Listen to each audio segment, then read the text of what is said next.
آقا علیہ السلام نے فرمایا لوگو میں تمہیں اللہ یاد دلاتا ہوں، خدا خوفی کی بات کرتا ہوں، اللہ سے ڈرنا اور اللہ کو یاد رکھنا، کبھی نہ بھولنا، میری اہل بیت کے ساتھ سلوک کرتے ہوئے، میری اہل بیت کے ساتھ معاملہ کرتے ہوئے اللہ کو سامنے رکھنا، میری اہل بیت کی محبت اور مودت اور ان کے ساتھ معاملے کو سامنے رکھتے ہوئے اللہ کو یاد رکھنا۔ اور دوسری مقام پہ فرمایا اذکرکم اللہ فی اہل بیتی، اذکرکم اللہ فی اہل بیتی، اذکرکم اللہ فی اہل بیتی، میں تمہیں اپنی اہل بیت کے معاملے میں حکم دیتا ہوں کہ اللہ کو یاد رکھنا۔ جب میری اہل بیت کا ذکر آئے تو خدا خوفی کرنا، خدا کو یاد رکھنا۔ اب ایک سوال میں کرتا ہوں، کیا کوئی شخص کسی مکتب فکر کا جو اہل سنت والجماعت ہونے یا سلفی ہونے یا اہل حدیث ہونے کا دعوے دار ہے، ان مکاتب فکر سے کوئی انکار کر سکتا ہے کہ یہ حدیث صحیح نہیں ہے؟ کوئی انکار نہیں کر سکتا کہ یہ حدیث صحیح نہیں ہے، یہ حدیث صحیح۔ دوسری بات، کیا کوئی کہہ سکتا ہے کہ صحیح مسلم میں نہیں ہے؟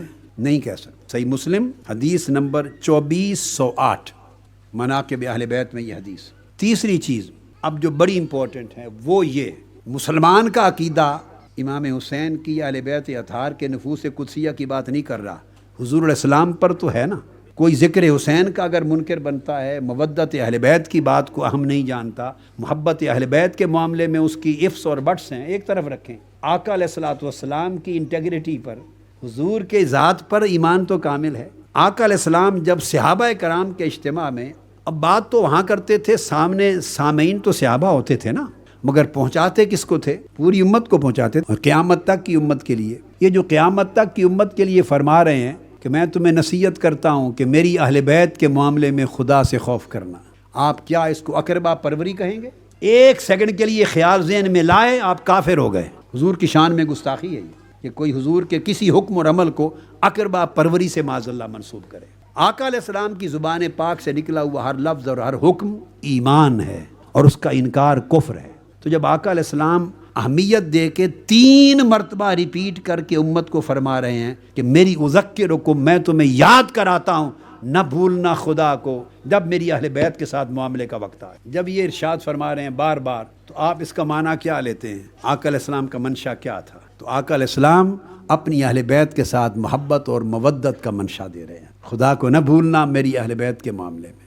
آقا علیہ السلام نے فرمایا لوگو میں تم میں 2 بھاری چیزیں، یعنی بڑی وزنی چیزیں تم میں چھوڑے جا رہا ہوں، یعنی ان چیزوں میں بڑا عظیم وزن ہے، ثقلین، ان کو ہلکا نہ جاننا۔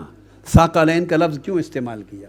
میں ذکر حسین اور محبت حسین اور مودت اہل بیت کی اہمیت بتا رہا ہوں، ان کو ہلکا نہ جاننا، ایسے نظر انداز نہ کر دینا، یہ نہ سمجھنا کہ اتنا ضروری نہیں۔